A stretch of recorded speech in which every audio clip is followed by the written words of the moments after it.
Vamos seguir? Eu queria, antes de passar para nós comentarmos, perguntarmos, enfim, continuarmos compartilhando, queria lembrar uma coisa. Irmãos, existem cristãos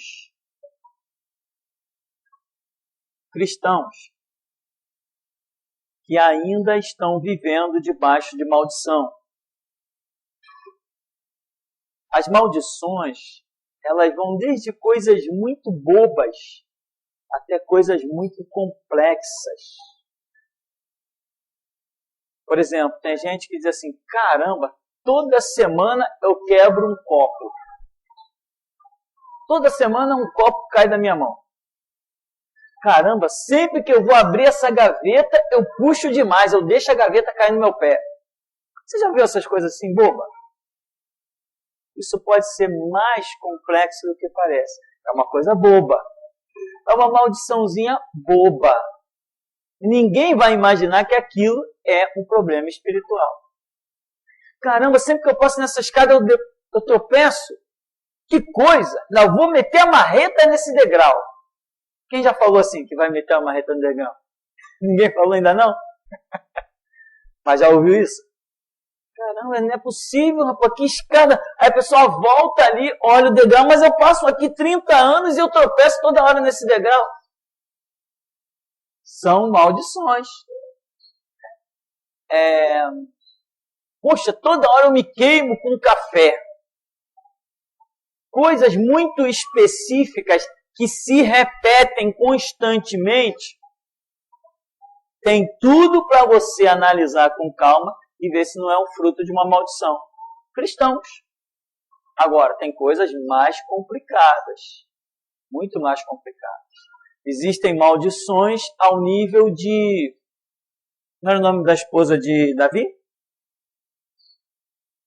Mical? Aquela que ele mais amava? Mical ficou estéril. E não foi fruto de maldição? Foi fruto de maldição. A mulher de Jacó, como chamava? Rebeca. Raquel e Lia. Rebeca era esposa de quem? De Isaac. É que eu não me envolvi muito com essa família, não. Então, irmão, Raquel, ela morreu. Não morreu? Assim que Jacó estava saindo lá daquela terra do parente e tal, logo ali, lembra? Não, com quem você encontrar o seu ídolo, que morra. Ele tinha convicção que ninguém tinha pegado os ídolos lá do seu sogro, e no entanto estava escondido com Raquel. E Raquel, não demorou muito, morreu. Então existem maldições. Agora, situações complicadas, que requer, sei lá, os seus análises, mas eu quero que você entenda que, poxa, pastor, então como é que eu faço para que uma maldição seja definitivamente quebrada? Como que eu acabo com uma maldição na minha vida definitivamente? Viva Jesus Cristo plenamente, de forma que você esteja obstinado a morrer, se preciso for, por Jesus Cristo. Não tem maldição que resista a essa postura. Não, mas Jesus veio para que tenham vida e vida em abundância. Acabou. Nenhuma condenação a mais para os que estão em Cristo Jesus.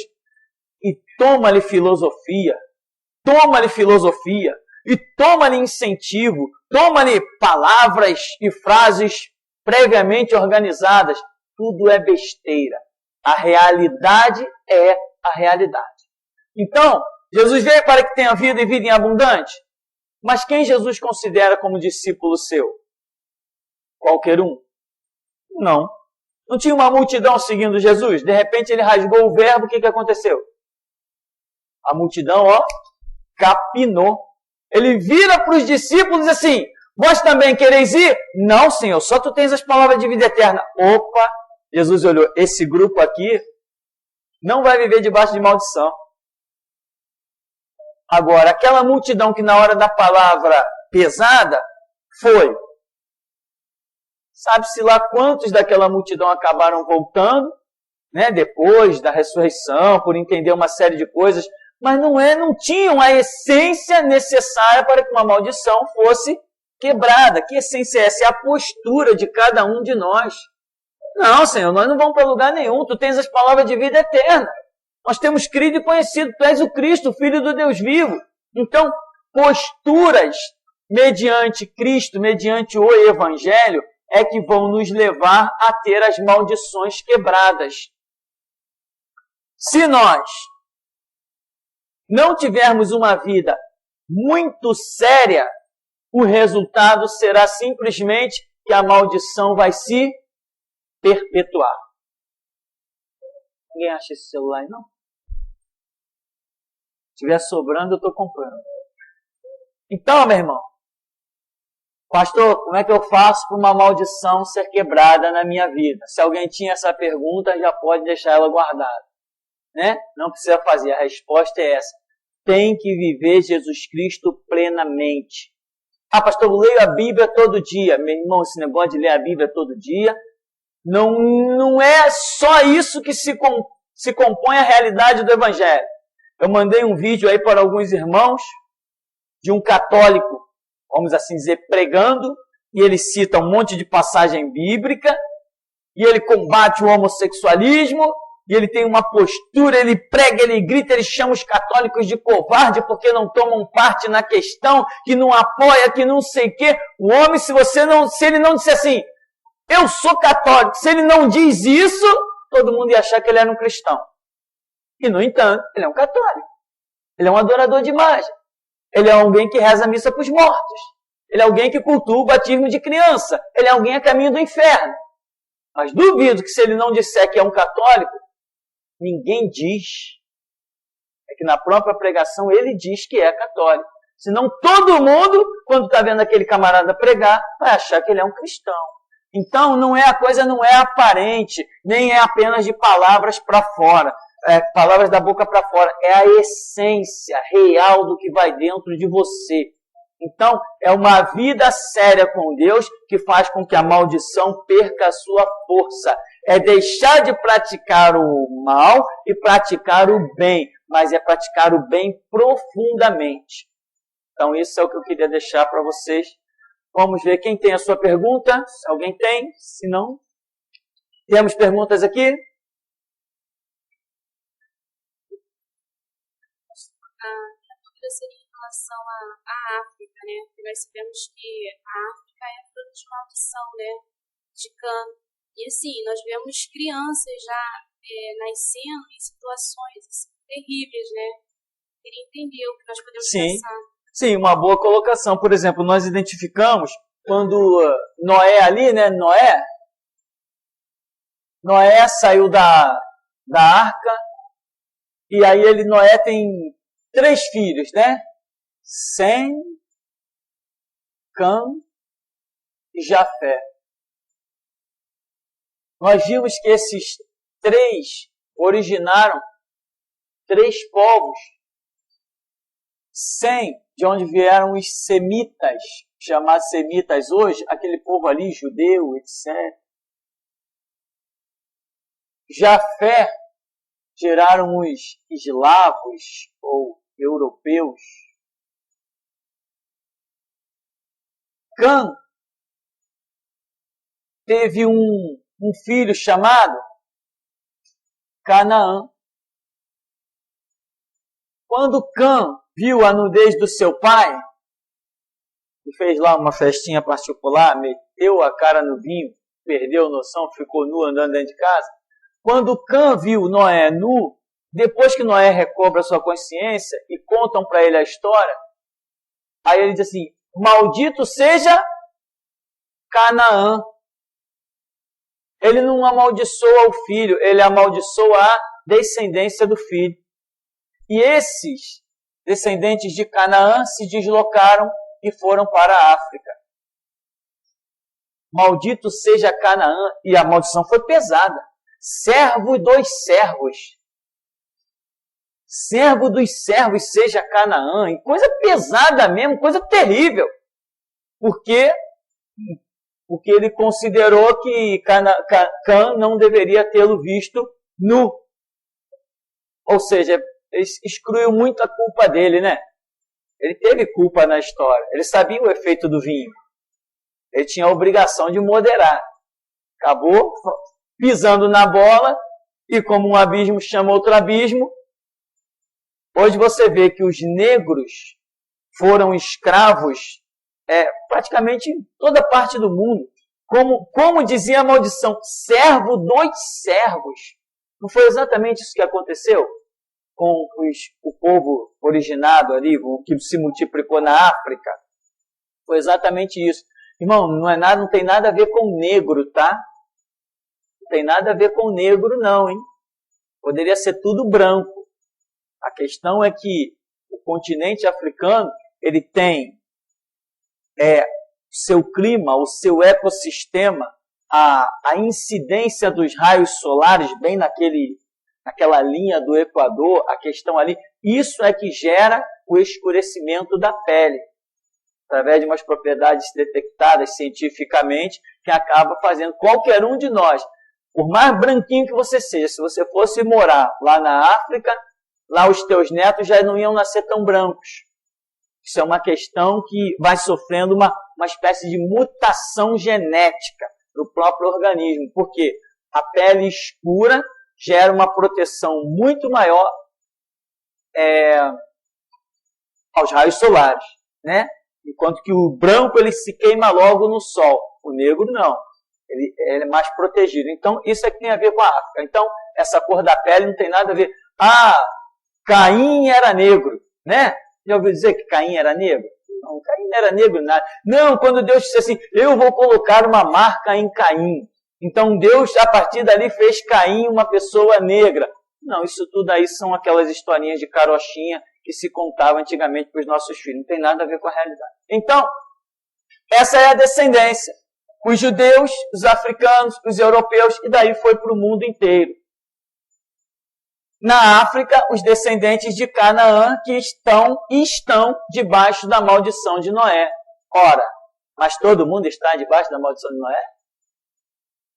Não, porque hoje nós temos vários pastores africanos, temos várias pessoas que não estão vivendo aqueles horrores. A África realmente é um horror.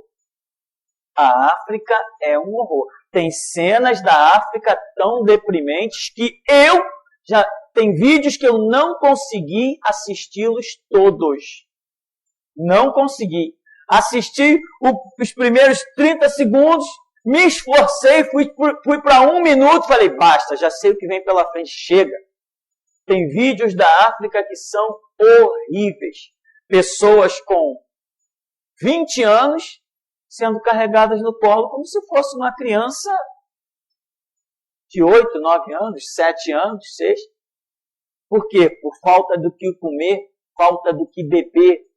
Não vou nem entrar em detalhes, porque assim como eu não suportei, talvez você também não suporte. Mas os vídeos estão aí, originais, rodando na internet, coisas que o mundo não divulga.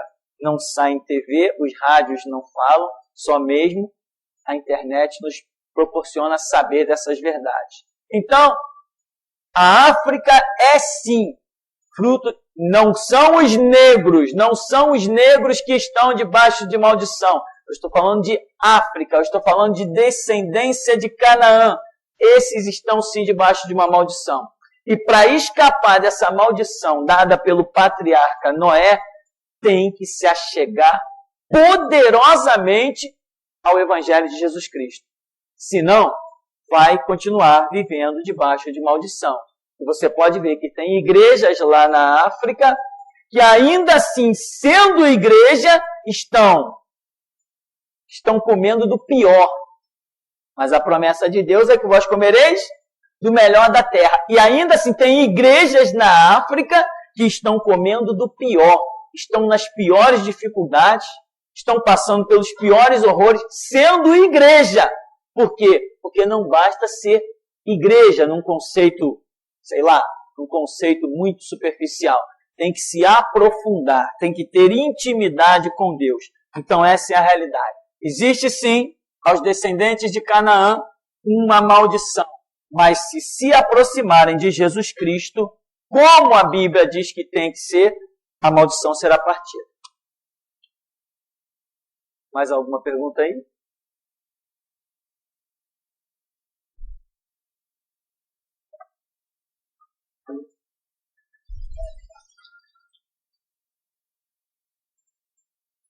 Pai do Senhor, igreja.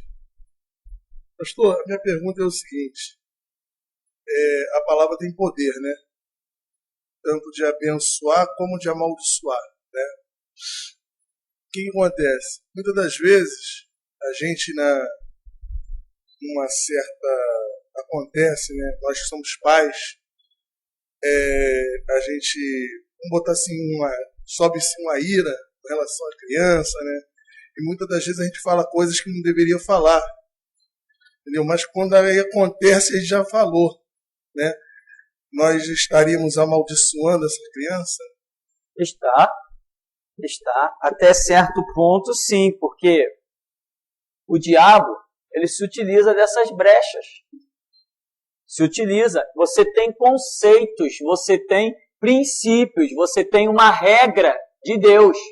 E a regra de Deus é que, por exemplo, com relação a pais e filhos, os filhos são a herança do Senhor.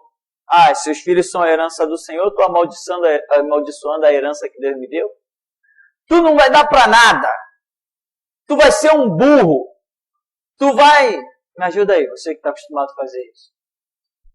Ninguém, né? Ninguém aparece. Então, você não vai dar em nada. Tu nunca vai ser feliz. Tu vai ser um pobre coitado. Tu não quer me ouvir, não? Tu vai ser um mendigo. Sei lá, e por aí vai. Aí o diabo, o que ele vai ser? Tá, beleza, deixa comigo. Entende? Porque, ao contrário, nós entendemos pelo sacerdócio, e de uma certa forma, como já vimos biblicamente, todos nós somos sacerdotes do Altíssimo, cada um em uma posição diferente, mas todos nós temos o Espírito Santo, então existe um poder em nossas vidas. Isso aí é fato, não dá para fugir disso, até que alguém prove o contrário. E a Bíblia mostra que quando Deus chama um sacerdócio, Ele também põe os olhos na linhagem desse sacerdócio. Não me pergunte por quê, eu não sei, mas é fato. É bíblico que Deus põe os olhos na linhagem sacerdotal. Ele projeta isso. Tipo, Zacarias era, João Batista já está na lista. Né? Lembra que certa vez um rei, ou não sei que fato foi lá se apresentar no santuário, queimar incenso, aí o povo repreendeu, você não é da linhagem de Arão. Foi isso. Você não é da linhagem de Arão, então a você não cabe queimar sacerdote perante Deus. Então isto é uma realidade. Mas no tempo do Novo Testamento, isso continua? Continua, até que alguém prove o contrário. Agora, Deus não está limitado à linhagem de Arão. Limitado, não. Como nunca esteve. Como nunca esteve. Por quê? Porque para Eli, Deus disse o quê? Nunca mais se levantará ninguém da tua descendência para servir no meu santuário. Vou exterminar todo homem, ou seja, todo aquele que poderia exercer um sacerdote, porque o sacerdócio é exclusivo para homens. Todo homem nascido da casa de Eli vai baixar a sepultura. Nenhum jamais servirá de novo no meu altar. Isso não aconteceu? Aconteceu, você pode ler ali o livro de 1 Samuel para frente, você vai ver essas histórias todinhas. Então existe isso, uma intenção de Deus em trabalhar com a linhagem. Davi foi rei. Salomão foi rei. Qual foi a promessa feita a Davi? Se teus descendentes andarem na minha presença, nunca faltará da tua linhagem quem se assente sobre o trono de Israel. Então, é um projeto de Deus. Então, o que acontece? Se eu estou, ao invés de ter essa regra e ter essa intenção, que eu mais quero da minha vida do que ver o meu filho servir no altar de Deus? O que eu mais quero da minha vida do que saber que o filho que Deus me permitiu gerar, que ele venha a dar a vida por Jesus Cristo? O que eu mais quero além disso? Ao contrário, eu vou e digo coisas contrárias. Tu não vai dar em nada. Tu não vai servir para nada. Tu não vai ser feliz. Tu vai ser um perdido no mundo. Vai ser um beberrão. Vai ser um cachaceiro. Isso tudo eu já ouvi. Então, meu irmão, nós temos uma regra, nós temos conceitos. Se nós transgredirmos estas regras e conceitos, nós podemos estar gerando uma brecha, uma porta escancarada para a ação do diabo.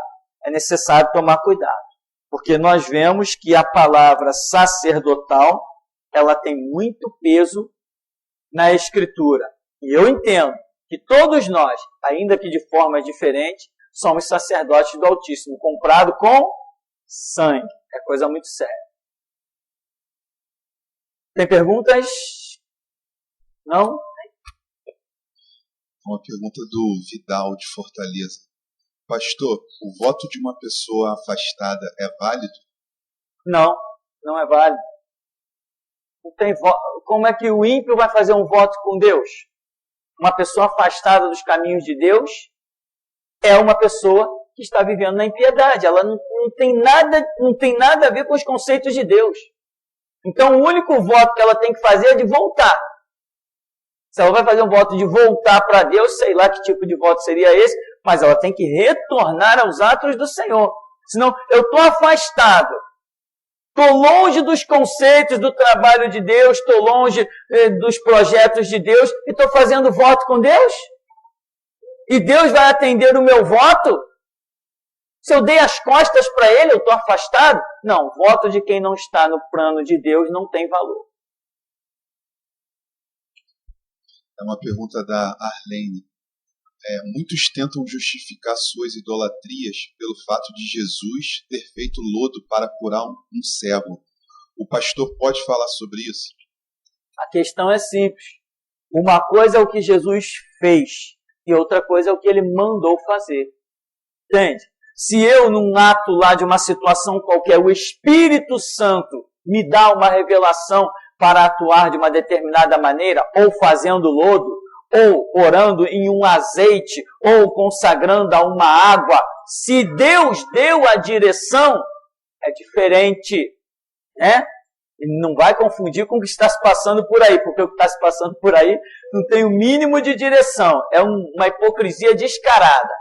Agora, nós temos que seguir a regra. O Evangelho nos apresenta uma regra. Então, se eu receber uma direção que me mande sair desta regra, uma direção que venha do Espírito Santo, venha de Deus, eu posso sair. E o fruto daquilo que eu que eu fiz, todos verão. Se eu realmente recebi uma direção de Deus. Agora, eu tenho uma regra. O que muitas pessoas fazem é confundir o que Jesus fez com o que Ele deixou de regra para a igreja. Por exemplo, Jesus Cristo andou sobre o mar. Agora, vai eu dar uma de nadador. Está entendendo? Não, Jesus andou sobre o mar, eu também vou andar. Cadê a praia? Vou lá, vou andar em cima da praia. Vou andar do leme ao arpoador. Você não vai dar nem um passo. Não se arrisca, não.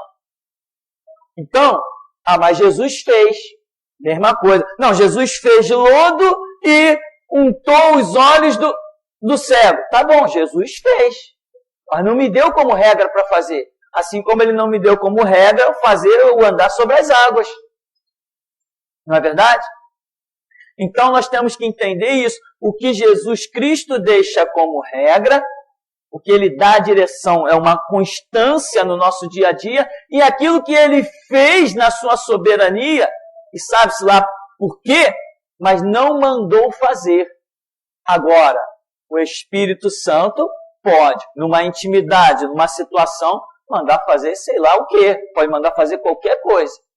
Então é uma questão de direção. Então, eu não posso usar certas atitudes que Jesus teve como regra para a igreja.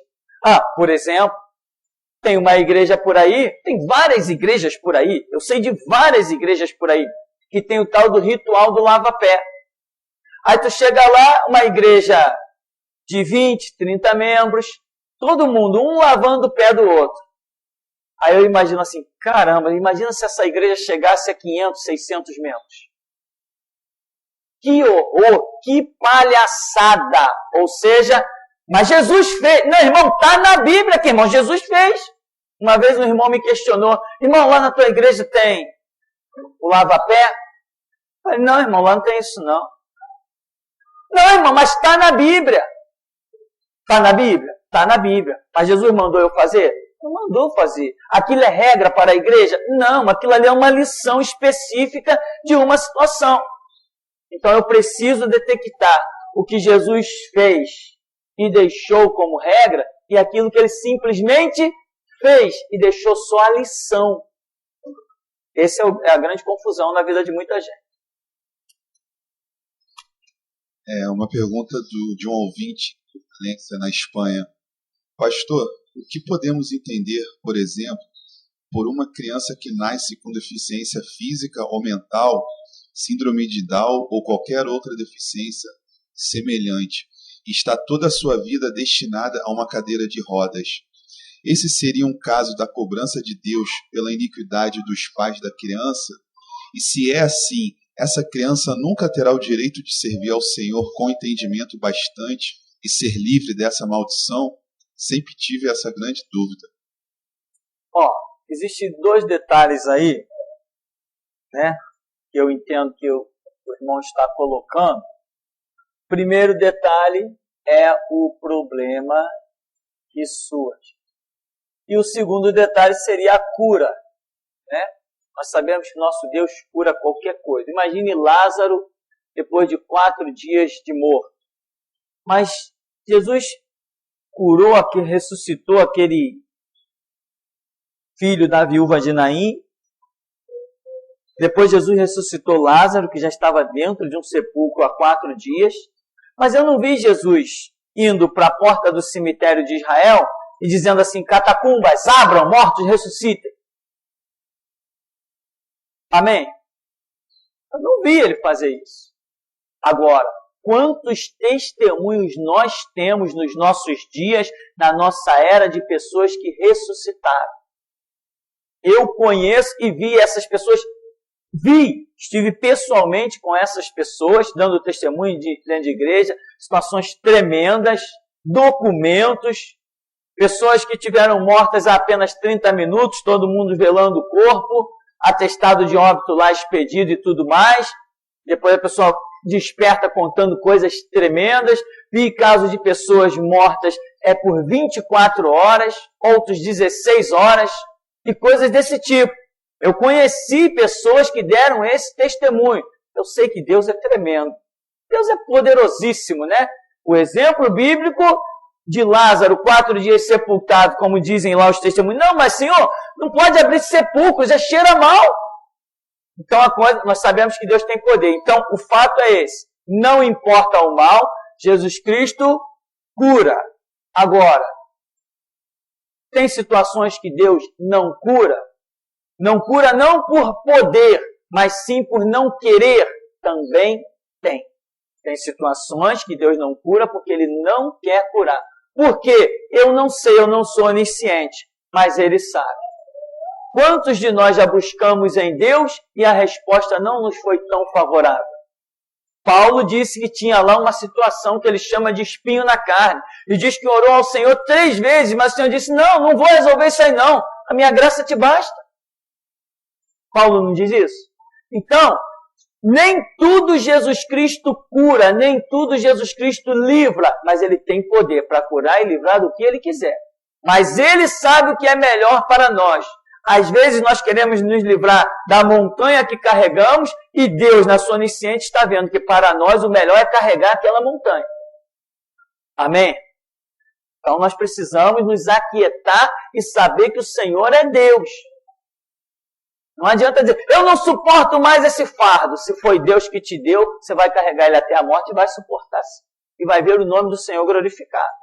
Então, fato de que Deus cura, Deus cura. Agora, por que algumas crianças nascem com problemas? Aí é complexo. Nós temos os problemas hoje detectados de DNA, o conflito de DNA, né? Quando Deus lá na Torre de Babel falou, olha, vocês têm que se espalhar. Espalhem-se por toda a terra. Antes, Deus já tinha... depois Deus vem e fala com Moisés. Moisés, não vai poder haver casamento entre irmãos. Ora, mas antes podia. E ninguém nunca falou de ninguém nascer com defeito. Ninguém nascia com defeito. Israel não tem registro no Antigo Testamento. Antes dessa lei ser pronunciada a Moisés e por Moisés, nós não detectamos essa questão de ninguém nascer com defeito. Mas, depois de Moisés receber essa lei, aí nós começamos a ver pessoas nascendo com defeito. E hoje a ciência explica o conflito de DNA. Não pode casar membros de uma mesma família, os primos não podem casar, né? Irmão com irmão, os parentes consanguíneos, os parentes muito próximos, se casar, o DNA pode apresentar um problema. Então hoje, o que nós vemos, por exemplo, tem cidadezinhas aí que se desenvolveram com poucas famílias. Aí você chega na cidade, é um monte de gente coxo, manco, aleijado, problemático. Nessas cidades do interior aqui de Minas, está assim, desses casos. Está lotado. Por quê? Porque as pessoas não tendo esse conhecimento, essa informação, acabam. Sai aquele parente casando com parente o tempo todo. A cidade se desenvolve em casamentos de parentes um pouquinho mais distante ali. E aí começa a gerar os problemas do DNA. Então, não é porque os pais pecaram, não, é porque existe uma lei de Deus em que muitas vezes as pessoas não têm conhecimento dessa lei e acabam transgredindo. Mas mesmo sem ter o conhecimento, elas acabam sofrendo a punição da lei. Porque é um princípio estabelecido do ser humano com relação à essência do ser humano, que é o DNA. Então esse é o principal ponto que eu vejo com relação a isso, né? Casou primo com primo. Deus falou que é para a gente casar, tal, sei lá, vai fazer o seu, chama pré-nupcial, né? Exame, vê direito esse negócio. Conheci caso de irmãos que se casaram, irmão com irmão, e não sabiam que eram irmãos. Tiveram 2 filhos totalmente perfeitos. Tiveram 2 filhos totalmente perfeitos. Aí quando descobriram, depois de 6, 7 anos de casado, descobriram que eram irmãos, foram falar com o pastor. Pastor, descobrimos que nós somos irmãos, porque nós fomos separados quando éramos pequenos e tal, e descobrimos que somos irmãos. O pastor, então vocês têm que se separar. Burrice, não tem que se separar nada, né? E esse fato dos filhos nascerem perfeitos pode simplesmente ser uma prova da bênção de Deus, da aprovação do Senhor. Então, é isso que nós vemos.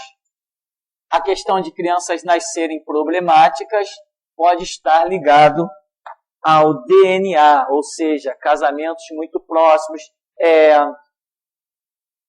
como é que se diz? DNA que não combina muito bem, tipo sanguíneo, né?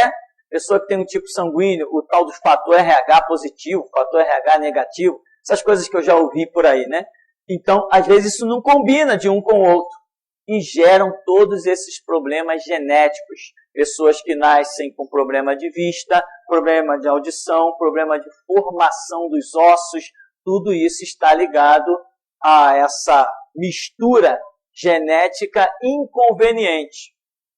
É um fato. Hoje a ciência tem o chamado pré-nupcial, em que muitos casais se vê que a possibilidade de ter um filho defeituoso chega a 60%, 70%, eles preferem não ter filhos e vão e adotam uma criança. Então, tudo isso é consequência de uma ciência moderna que hoje nós desfrutamos. Então, pergunta a Amanda. Ela diz assim, o judeu que conhece a lei messiânica, mas serve ao judaísmo, será arrebatado? Não, não. Arrebatamento é para a igreja restaurada. Não existe arrebatamento para ninguém mais. Arrebatamento é para aquele povo que estiver fazendo parte do último mover espiritual. Ou seja, o arrebatamento ele trará um mover, existirá um mover espiritual, e dentro deste mover espiritual é que acontecerá o arrebatamento. Ou seja, qual é o último mover sobre a terra? É a restauração da igreja. Então, dentro desse mover espiritual, que é a restauração da igreja, ali acontecerá o arrebatamento. Qualquer situação que esteja fora deste mover espiritual, que está anunciando o arrebatamento da igreja, qualquer situação fora disso, não participará do arrebatamento. Isso aí é ponto final. E quem viver, verá. É uma colocação da Raquel da Espanha. Ela diz assim: pastor, tive um sonho e era na minha igreja. Havia muitos ratos grandes e gordos, e tinha um irmão que pegava ele e brincava com ele de pôr nas pessoas. Eu via e sentia nojo, mas para eles era normal. Em seguida, sonhei que as irmãs da igreja punham velas no chão, acesas, e mandava pular sobre elas, que Deus iria escutar o que a gente pedia. E elas pulavam. Quando foi minha vez, eu pulei. Me disseram que não ia receber porque eu não tinha vela. Eu saía, e mais à frente via muitos irmãos como numa fila, e via ratos e as crianças brincavam com eles. Eu não entendia nada e sentia muito nojo daquilo, e ficava sem entender aí o significado. Não está numa igreja, né? Deus está mostrando que onde ela está não é uma igreja, não existe um mover espiritual santo, existe detalhes de paganismo, detalhes de coisas horripilantes, né? É isso. Isso aí não precisa de interpretação, ou precisa? Precisa a gente chegar nos detalhes, os ratos significam isso, que eles rastejam, ou a vela é um conceito tal de paganismo, ou esse saltar. Não precisamos entrar em detalhe, porque Deus já está mostrando. A tua igreja não é uma igreja, eu não estou lá. Fazem muitas coisas, mas a mim ninguém cultua. Isso aí já está no detalhe. Então, o que nós simplesmente temos a dizer com toda a postura, e a pessoa recebeu uma revelação de que aonde ela está não é igreja. E se não é igreja, não tem salvação. A sua vida está correndo um sério risco. Ela acaba se envolvendo. Mesmo vendo certas coisas que ela despreza, sente nojo, mas em outros detalhes ela acaba participante.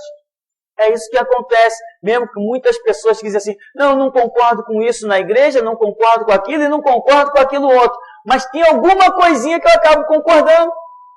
Então eu tomo parte em algum detalhe e acabo fazendo parte de um todo. Então, ela está numa igreja que não é igreja. Uma pergunta do Rodrigues. Por que irmãos casados talvez não possam se separar? Irmãos casados não possam se separar. Irmão, que ele está falando do que nós colocamos aqui, irmãos na carne, não é isso? Não é que não possam se separar. Ali a situação não tem nada a ver. Estou falando de um casal que já vivia anos juntos, já tinham 2 filhas e estão tocando a sua vida, aonde um olha para o outro e não vê nenhum sentimento de irmão. Então não tem que se separar. Ali está uma família. Pior seria se separar. Isso seria pior. Então, o pastor, na ocasião, deu um conselho totalmente louco. Ele não foi preparado para ser um pastor, não foi preparado para lidar com aquela situação, deu um conselho absurdo que não é de Deus. Ele deu um conselho que não é de Deus, não é uma questão de opinião. Ele deu um conselho que não é de Deus. Sequer o pastor fez uma oração para saber o que Deus tinha a dizer. Ele simplesmente se respaldou nos seus conceitos tradicionais, abriu a boca e destilou um veneno. Aquele casal não tinha que se separar nada e tinha que tocar a sua vida adiante. Agora, caso eles viessem a se desentender, viessem a ter um relacionamento que já não era mais um casamento, onde não houvesse respeito, onde o conceito familiar já tivesse sido detonado, aí seria outra história. Aí eles, por decisão deles mesmos, podiam se separar sim, né? Porque para nós, casamento não tem que ser eterno. Casamento só é eterno quando existe a aliança em vigor. Mas casamento, no simples sentido da palavra, eu estou casado, vou morrer casado, negativo. Eu estou com Cristo, vou morrer com Cristo. Isso sim. Agora, o casamento ele tem que dia a dia mostrar a postura de um casamento. Tem que ter o respeito, tem que ter a dignidade, tem que ter o serviço mútuo, tem que ter o sustento da casa, tem que ter o exemplo para os filhos, tem que ter, enfim, uma série de coisas. Faltou isso, eu aconselho. Um segue para a esquerda, o outro segue para a direita. E ambos seguem com Jesus Cristo. Então, a separação é aceita pelo Evangelho de Jesus Cristo. É aceita. Agora, naquele caso, não. Naquele caso, o casal vivia muito bem e o pastor não tinha o direito de ter dado esse conselho. Eu não me recordo agora qual foi o desfecho da história, que isso tem muitos anos, mas ele errou quando disse que aquele casal tinha que se separar. Ele errou. Não? Enfim, aqui temos mais perguntas. Temos ali. Pastor, eu gostaria de saber o significado de um sonho. Na sexta-feira, eu sonhei um sonho que eu estava em um lugar, observando ali, tinha um médico consultando um garotinho, uma senhora. E, assim, tinha uma praia, eu estava diante de um mar. E tinha um senhor, um homem, assim, bem escurinho, deitado em uma calçada. Ele era, assim, pequeno, tipo anão. Aí, só que no mar, a gente olhava para cima do céu, estava vendo uma cabeça enorme. Só que quando vinha se aproximando, era uma mulher assim que vinha do céu. E ela não tinha sexo, ela estava nua e ela caía dentro do mar. Aí quando esse senhor falava assim, vocês estão vendo essa mulher aí? Aí tinha muita gente que não estava dando atenção, né? Aí eu falava assim, aí ele falava assim, olha, isso aí é um sinal que está próximo o fim. Esse fim que ele estava falando se refere ao final da igreja ou ao final do mundo? Veja bem, o sonho é complexo, tem vários detalhes, várias coisas que nos cabe fazer o quê? Parar, analisar, orar, ver as bases bíblicas, enfim, e esperar em Deus uma revelação. Mas só que o seu sonho já é dito alguma coisa. É porque o fim está próximo. Então você já sabe que o sonho está falando de um fim próximo.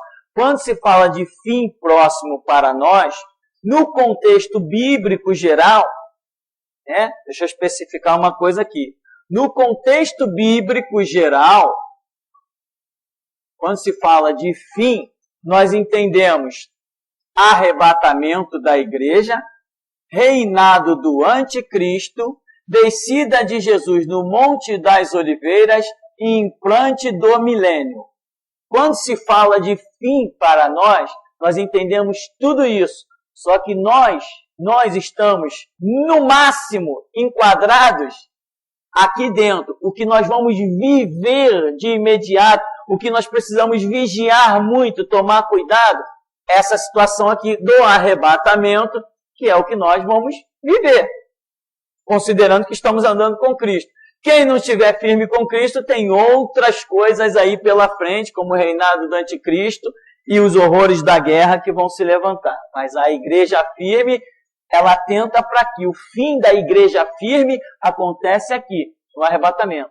Então esse é o fim bíblico. Agora, se a pessoa estivesse passando por uma situação, sei lá qual, se a pessoa está orando a Deus por uma coisa específica, aí, analisando o sonho, nós vamos ver que aquele fim dito ali é uma resposta para a pessoa mediante a situação na qual ela está orando e buscando em Deus. Então é por isso que nós temos que ir com calma, né? Tem coisas que acabou, é claro. Tem coisa que a pessoa está contando, Deus já está falando. E tem coisas que nós precisamos parar e orar. Nós tivemos exemplos de sonhos aqui no ministério, de coisas que nos foi revelada 2 meses depois, né? Teve um sonho de um irmão aqui na igreja, e nós sabíamos que aquilo ali era uma situação espiritual, e dia a dia, eu e a minha esposa comentávamos sobre aquele sonho, falávamos tal, não sei o que, etc, etc. E nesses dias, acho que foi ontem, ela falou assim, poxa, lembra do sonho do irmão fulano? Lembra do vento? Lembra do vento que pegava e levava e comparava tal? Lembra? Eu falei, Então, eu acho que essa situação tem mais ou menos uns 2 meses, e ontem nós tivemos o claro entendimento do significado do sonho. Então, nós temos que ir com calma, temos que deixar as coisas acontecerem e buscando. O que Deus mostrou. Agora, quando alguma coisa já é dita no sonho, tipo assim, isso é porque o fim está próximo. Então, tudo aquilo, quando nós chegarmos à conclusão de todas as simbologias, nós vamos concluir justamente nessa última frase. É porque o fim está próximo, né? Podemos analisar com calma, se Deus nos esclarecer algo mais, na próxima aula a gente pode vir comentar, né? Alguns ouvintes de longe mandaram sonhos também, mas às vezes eu leio o sonho, oro, leio ele mais 10 vezes, oro. Se Deus não fala nada, eu também não tenho nada para falar. Amém? Mais alguém para encerrarmos? Ninguém? Vamos encerrar então, vamos falar com o nosso Deus.